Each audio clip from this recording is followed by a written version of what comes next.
Let me see. I was going to phrase this. How was I going to open?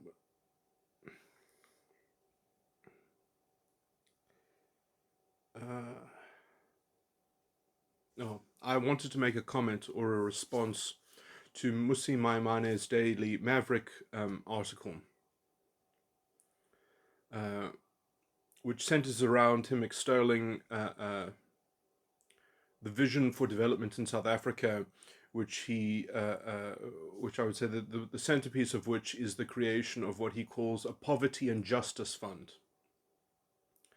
I really don't know where to begin in this, and he also takes Malaysia as being a representative of the model that we should follow, which I would say he hasn't done in his article. It's a cherry-picked misreading of the example of Malaysia. And it doesn't take into account the lessons that there are ways of developing, and there's a lot to be learned from the Malaysian example. And the idea that he wants to create a poverty and justice fund is again a continual propounding of this misreading in the Constitution of what social justice is. Social justice is not the same as affirmative action. Affirmative action has to do with the equality clauses. Social justice is in some sense, it has to do with equality before the law. That's actually the biggest sort of components that social justice actually relates to. It's not justice delivered to your group. It's justice of the individual relative to the group.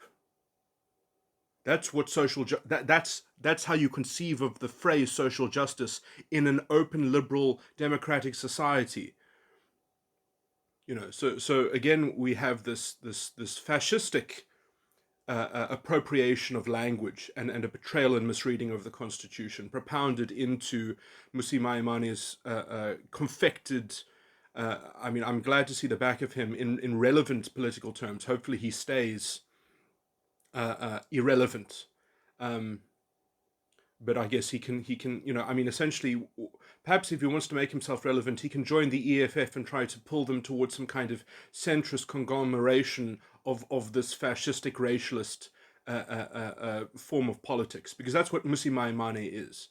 And he very clearly propounds the things that happened in Malaysia, which opened the doors to cronyism. In some sense, if you're going to frame policy in that way, it's going to be impossible to make it immune to corruption and waste of resources. The idea that effectively it doesn't matter how effective the money is spent, it matters just that it's being received by the right person, and that person and that ascription you can attach this magical adjective social justice, and that covers it all up. And that veils it in this moral slime and murkiness, when instead you could have actually followed the actual structure of the Constitution. You could have been more creative in designing a developmental policy, something that would have been immune to corruption and would be much more effective. And in some sense, although you wouldn't be able to guarantee some superficial characteristic about the recipient of the policy benefit, you would have a functioning system that whenever it did intervene or do something, whenever the policy was deployed in an individual case, that it would have actually made a real difference, and therefore it would have been a good investment, and essentially then there would have been more productivity, more activity, more, in some sense, one of the biggest aspects which you can't force in a policy in terms of transmuting development is that the environmental factor is the biggest factor, and the environmental factor is the one thing that government intervention has usually a negative feedback on, and which, so the as long as it's an intelligent, efficacious measure, and in some sense, if you are looking at some kind of racial accounting instead of some kind of disadvantage factor, because if you were just honed in on the disadvantage factor, then you would be able to appropriately target a policy intervention that would be married to the particular circumstances that you were seeking to ameliorate and address. And as soon as you add race into that equation, you've just completely, utterly, you've messed it up. You've disorientated the whole policy from being effective, and it can't even see its effectiveness then, because its effectiveness is somehow bound to this. As long as the right superficial characteristic is being receiving a benefit or something like that. I mean, this is how essentially political propaganda, and this is also the style of fascistic, sort of demagoguery and rhetorical intellectual dishonesty finds its footing in the pseudo-intellectualism and the pseudo-sophistication and the pseudo-caveats which Mmusi Maimane draws out. Oh, this is my paternalistic vision, this is how it would be deployed, this is the intentionality that would be infused in the system, which it has not taken a mature and responsible, properly intellectual survey of these things. It has not looked at Malaysia with anything other than a cherry-picked intention to just concoct some disgusting headline, and that it's fulfilling this grand motivation of essentially what becomes the model of a sort of a fatherland or whatever. I don't know if I should cite the chapter of the book that looks at the affirmative action in Malaysia, but it's the first thing that essentially comes up in JSTOR if you just look at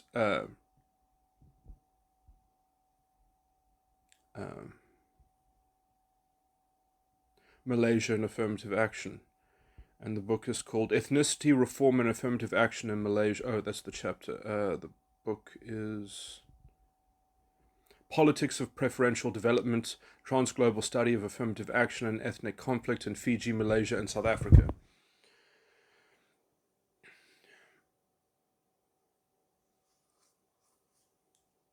So it is really not hard to imagine, to invent a system that would effectively not fall into any of the pitfalls of the negative repercussions and effects that the kinds of, you could essentially just do things differently and do things that are analogous to some of the things that the Malaysians did. It's not that hard to do that, but Mmusi Maimane will not make that leap because it feels so much better to be an identitarian paternalist, to be a Führer, to be the savior of the identity.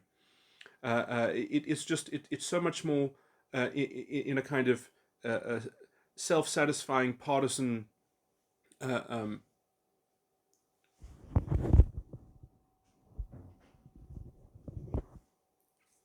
outlay of a kind of building this exterior morality machine, this external moral authority that he is assisting to establish and to vindicate, and this is the perversion of the phrasing social justice. This is what it has come to mean. It has come to mean this fascistic gauntlet that can be fought over and which all of politics then gets filtered through, and it's fundamentally illiberal.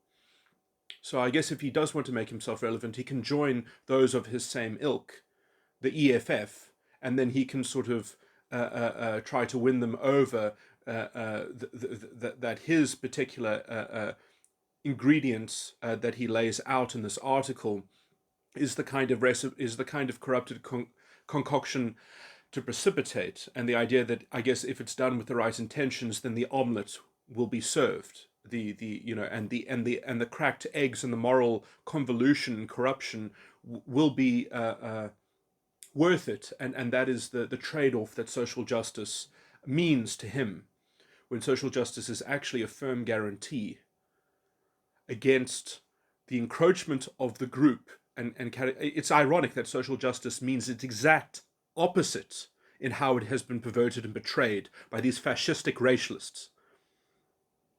I guess, in some sense, maybe I'll be a little kind and call them proto-fascists. But that's what Mmusi Maimane is. Very glad to be rid of him in the official opposition. And I say that, I guess, as a somewhat of an outsider, but still.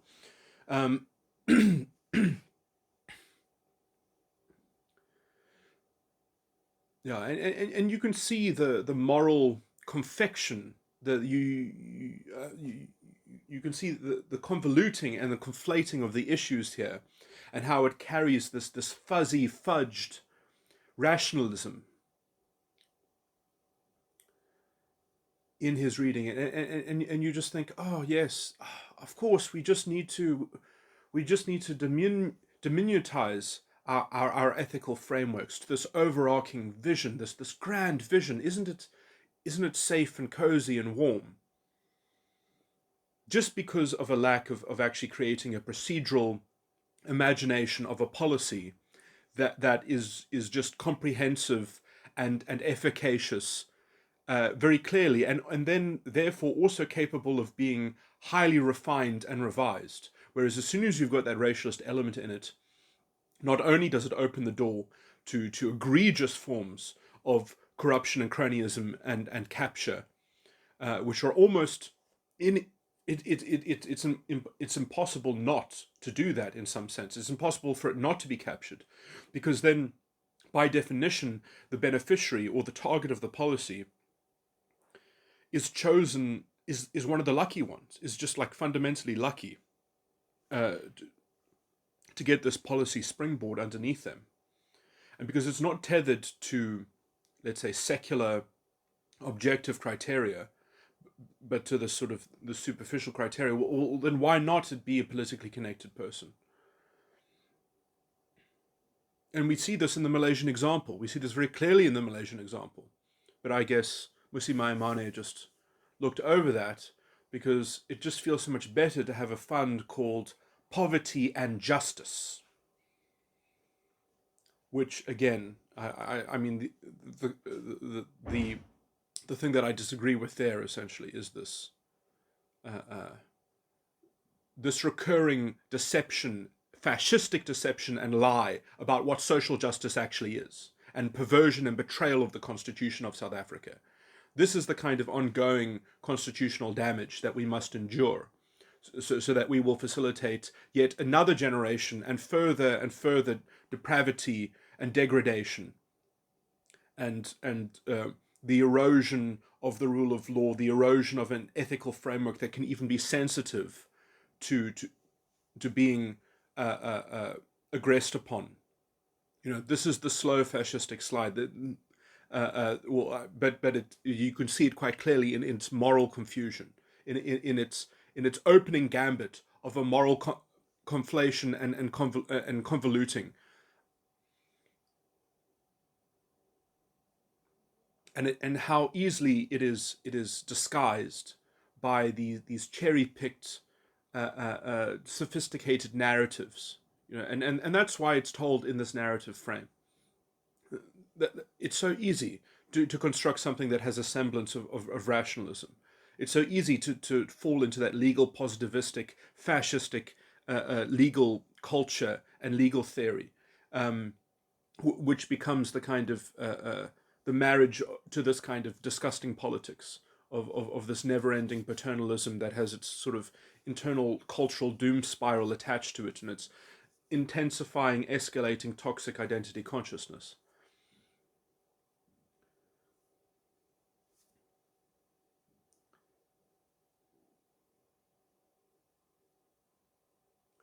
And we should look at the example that the Malaysians gave us, essentially, that they stopped.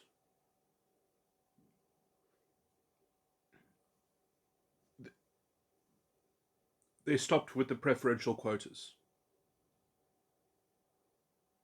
Now, obviously, they had already done something, so they had already given a token of blood and flesh to this kind of beast. But essentially, obviously, they did some also work within that beast. Obviously, who knows how much was wasted and could have been done more effectively, how much more development was that, and essentially, I mean, it's also very clear in the Malaysian example that the huge beneficiary was the middle class, the Malay middle class, the indigenous Malay middle class was by far the beneficiary of this kind of restructuring. It does not reach the poor. It's very differential. It's very unefficacious, whatever labels you want to attach to it. But essentially, that what I say, that's a natural consequence, that when you add this kind of justice connotation to it, then you've completely soiled the project and the enterprise, and that's the kind of outcome that you have, that kind of internal Gini coefficient, which is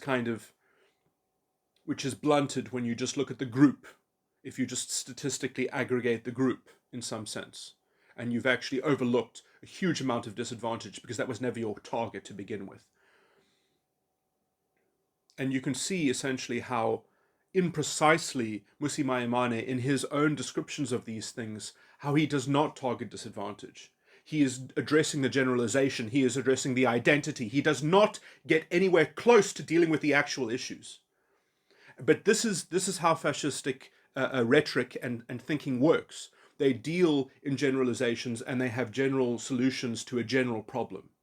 And what happens in that fudged accounting? What happens? Corruption, capture. Again, I can only, it's wonderful that he is no longer part of the official opposition. It would be nice if someone could rebuke him and refute him, and hopefully he stays irrelevant, or perhaps he can go join the EFF where he belongs, and maybe he can make some inroads there, so that we might have, I guess, a better functioning fascistic totalitarian tyranny if they ever win the day, with that kind of army of well, I guess they've got their proto-fascists in every stripe. But let's not mince words. Mmusi Maimane is a racialist. I wish that he would just be gone. I wish that his political machination and his political platform would suddenly dissolve beneath him, but that he has made it his brand. So he's made it the enemy of he's made himself an enemy of the Constitution. He is a betrayer of constitutional values, but he's not a betrayer of the identity. No, he's a wonderful fascistic demagogue. And he's I guess he's a Führer looking for a constituency now, and so he'll just make more of this kind of poisonous political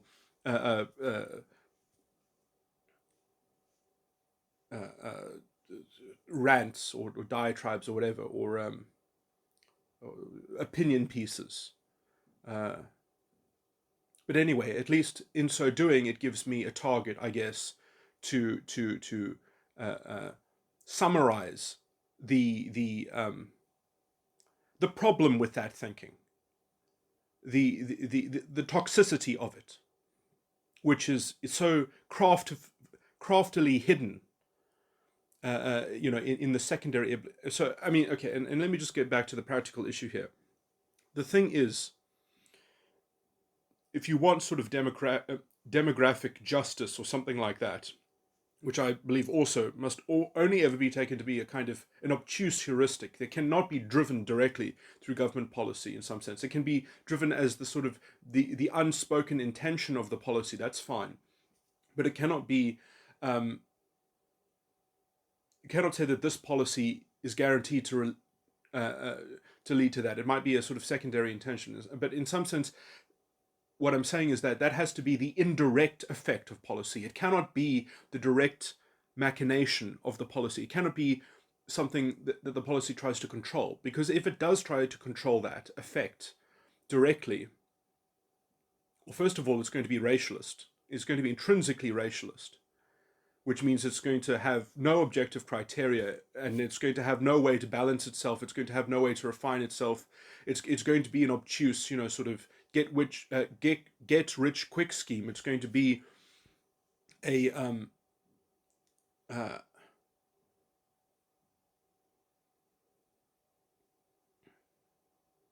it's going to be a shortcut, effectively.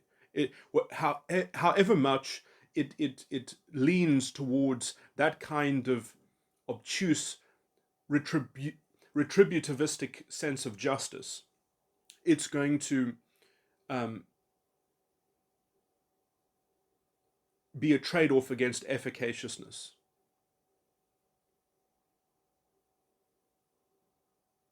And in some sense, it probably won't even ameliorate properly or effectively, or at least the effectiveness of an alternative policy of actually sorting out the issue, because it's not looking at the issue, it's looking at some superficial characteristic. The idea that you can just sort of add it on as a layer afterwards, that you have this sort of this well-tuned sort of thing, and then you're going to add on some kind of racialist targeting system afterwards. I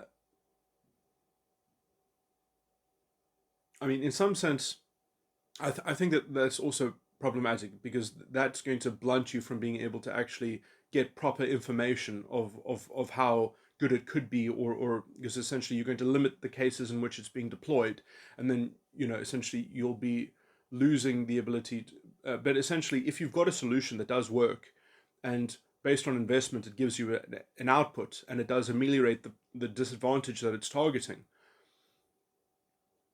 why would you arbitrarily prejudice people that have the same disadvantage?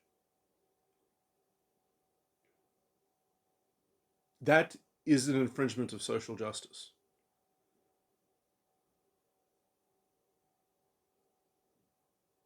The idea that someone, because their shade of skin doesn't meet some sort of threshold, that the disadvantage that's being targeted, it doesn't, the policy should not apply to them. I mean, you can see the sort of the breakdown of a common society, the breakdown of common values into racialistic ones. I mean, that is direct discrimination of the state against individuals based on racial demographics.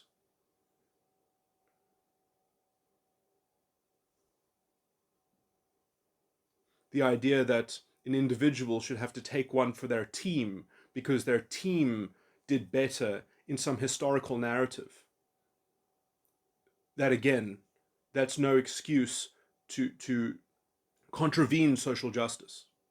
You see, so this moral calculus, this disgusting racialist moral calculus, which is effectively being leveraged by people like Mmusi Maimane, is effectively a hysterical call for a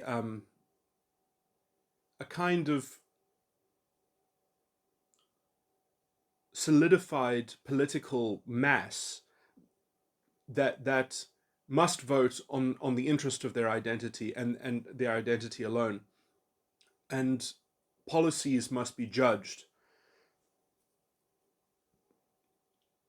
based on this perversion of this new interpretation of social justice, which effectively means fascism, which means your real interests belong to your identity faction, your moral consideration comes from your identity faction, not from being a citizen, not from being an individual. And the state itself, as long as it is managing and arbitrating over that partisan pool of real interests which belong to the identity, I mean, you can see how it's basically the morality of ethno-states. It's ethno-nationalism, but for the identity within the state. And that's exactly its calculus. That's exactly how it conceives and conceptualizes of society, and how it frames society, and how it promulgates its politics. And the idea that essentially Mmusi Maimane can put a smiley face on it and be a kind of rainbow Hitler as he arbitrates this kind of disgusting moral corruption.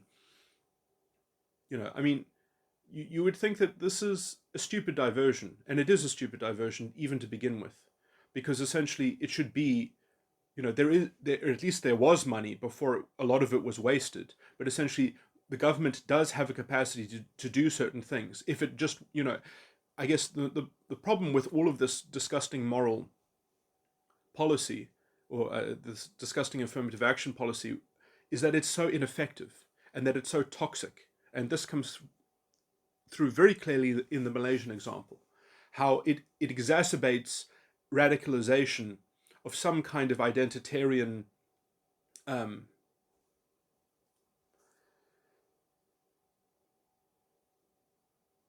shield in order to essentially deal with the inferiority that comes from having a preferential policy in your favor. Instead of essentially having equal standards of admission, for example, and then giving people extra um, tools to ameliorate for the disadvantages that they have essentially pre-college, pre-university, essentially pre-university courses, is the kind of thing that you should probably invest into if you actually want to have a developing society that's transformative. But under this current conception of social justice, you get the opposite. You get, oh, no, we must differentially lower the standards. If someone gets, essentially, it's like saying if someone gets a lower mark, that they still pass.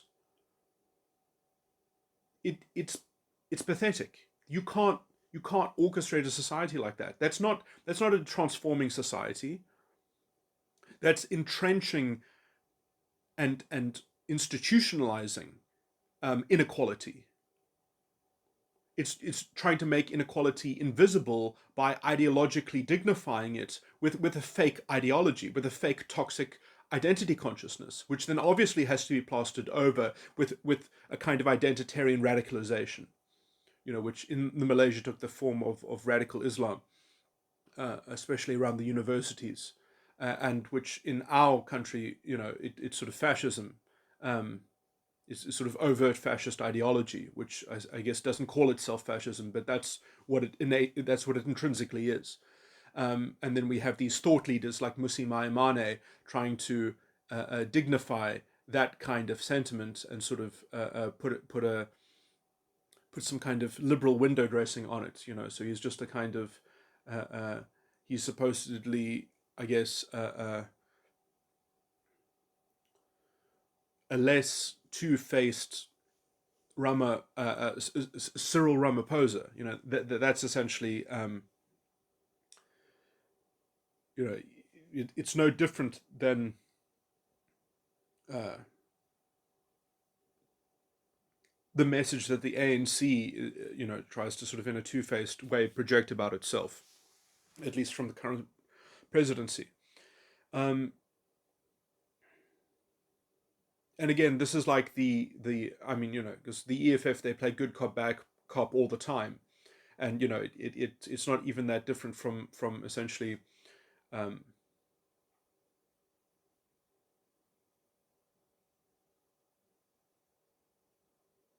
Okay, let me go back to the sort of the practical issue. Okay, so this idea that you can just add a racialist layer to policy that would otherwise be calibrated properly.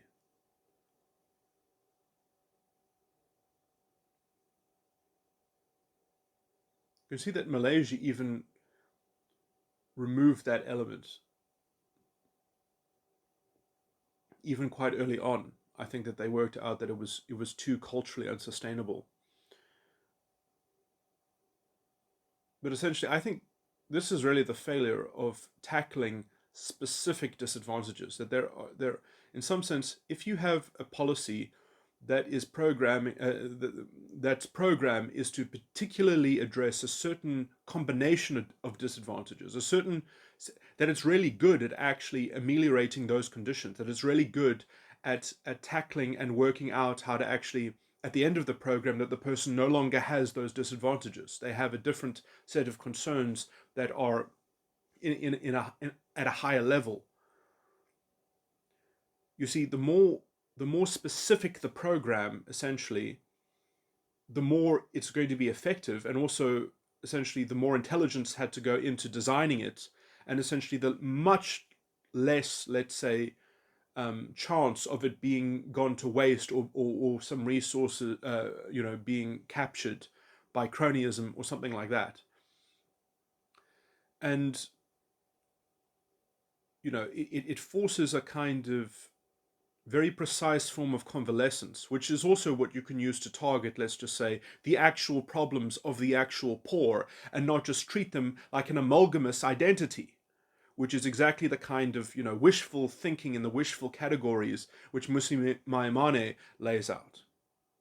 So essentially what I'm saying is that instead of wanting to add just a layer of racial targeting on top of, let's just say, a really good or well calibrated program, is that instead of doing that, you make the program more specific, and you force yourself never to specify race as a criterion.